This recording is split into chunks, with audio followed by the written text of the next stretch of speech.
Today we are going to talk about fission.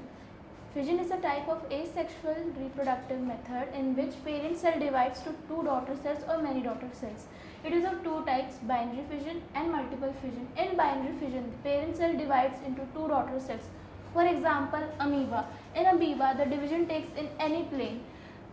The first parent cell's nucleus divides, which is known as chirokinesis. Then the cytoplasm divides, which is known as cytokinesis, and as a result, two daughter cells are formed.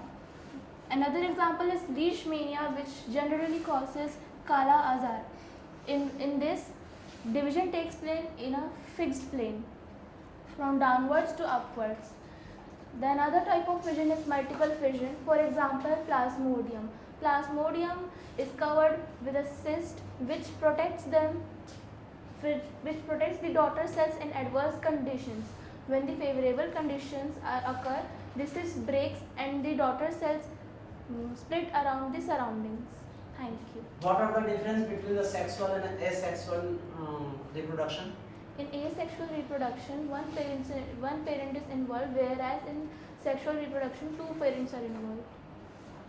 Amoeba is unicellular or multicellular? Amoeba is a unicellular organism. Right.